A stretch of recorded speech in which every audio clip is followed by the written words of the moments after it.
Ladies and gentlemen, we welcome you to Great Moments with Mr. Lincoln.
This was the American dream, the prayer for the future. But that golden goal was not to be had without cost. The American way was not gained in a day. It was born in adversity, forged out of conflict, perfected and proven only after long experience and trial.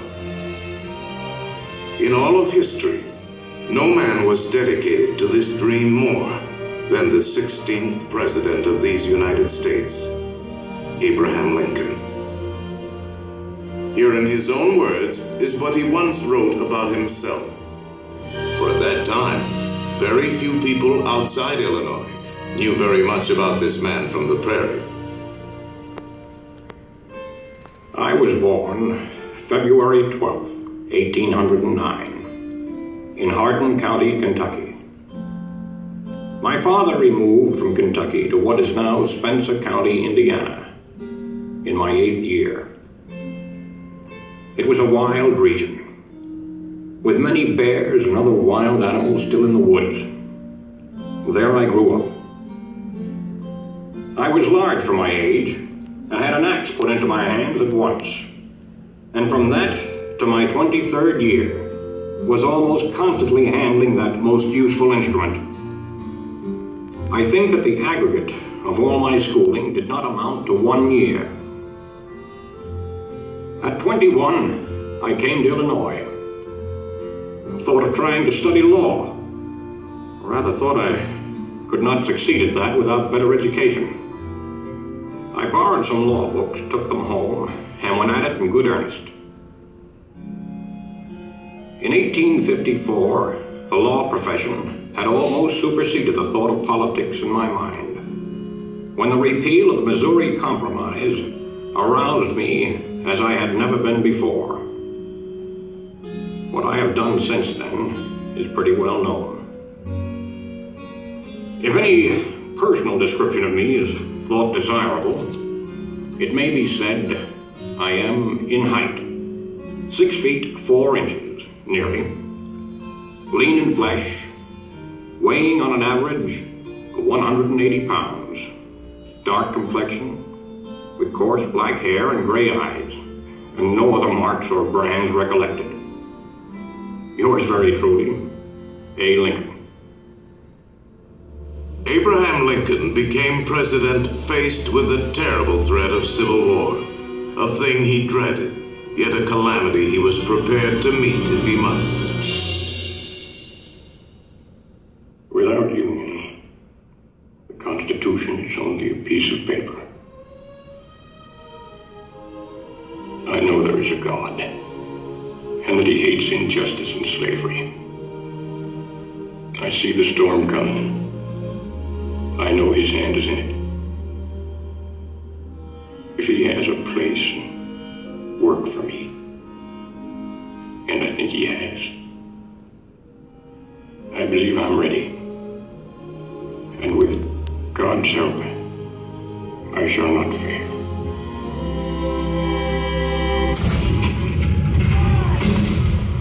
April 12, 1861, Fort Sumter. the cannon spoke for war. Civil war, violent, devastating. Now had come the reckoning, the supreme test that would decide whether a republic founded on liberty could survive the terrible strife of men's passions.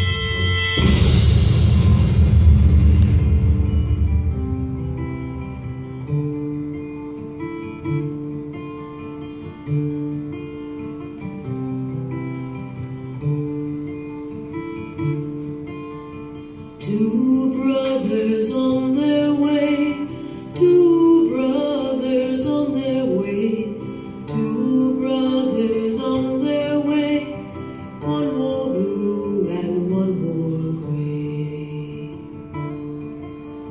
One more blue and one more gray, as they marched along their way.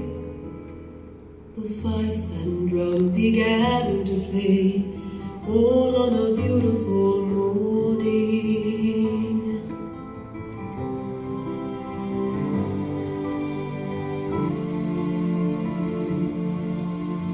One was gentle, one was kind. One was gentle, one was kind. One came home, one stayed behind. A cannonball don't pay no mind. A cannonball don't pay no mind, if you're gentle or if you're kind. It don't think of the folks behind, all on a beautiful morning. All on a beautiful morning.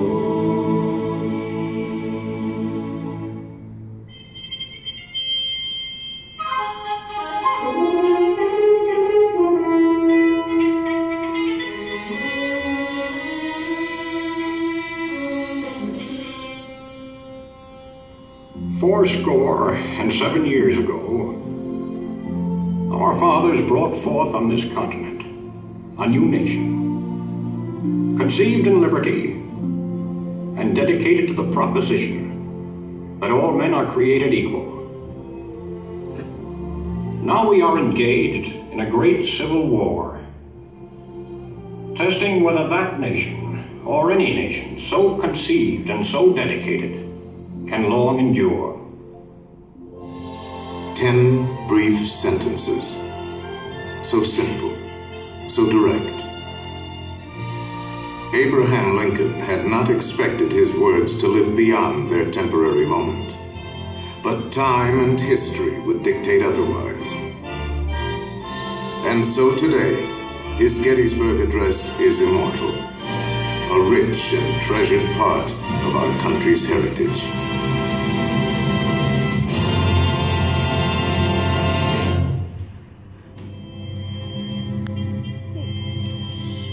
We pay tribute here not to a man who lived a century ago, but to an individual who lives today in the hearts of all freedom-loving people. His prophetic words are as valid for our time as they were for his. And now, the skills of the sculptor and the talents of the artist will let us relive great moments with Mr. Lincoln.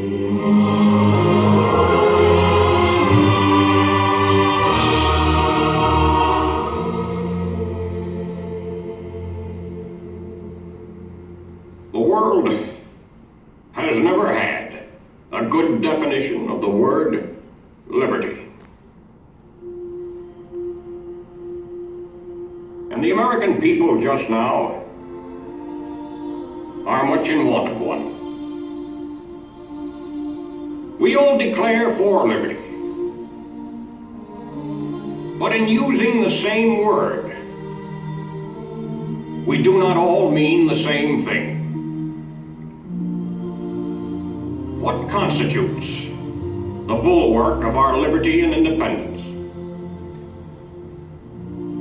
It is not our frowning battlements, our bristling seacoasts. These are not our reliance against tyranny. Our reliance is in the love of liberty, which God has planted in our bosoms.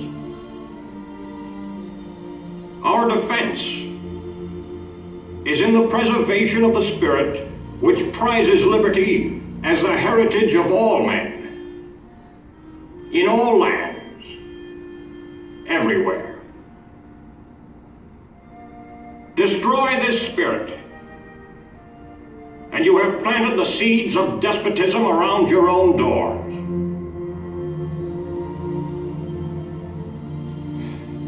At what point shall we expect the approach of danger? By what means shall we fortify against it? Shall we expect some transatlantic military giant to step the ocean and crush us with a blow? Never. All the armies of Europe, Asia, and Africa combined could not by force take a drink from the Ohio or make a track on the Blue Ridge in a trial of 1,000 years. At what point, then, is the approach of danger to be expected? I answer, if it ever reach us, it must spring from amongst us. It cannot come from abroad. If destruction be our lot, we ourselves must be its author and finisher. As a nation of free men, we must live through all times, or die by suicide. Neither let us be slandered from our duty by false accusations against us, nor frightened from it by the menaces of destruction to the government, nor of dungeons to ourselves. Let us have faith that right makes might. And in that faith, let us to the end dare to do our duty as we understand it.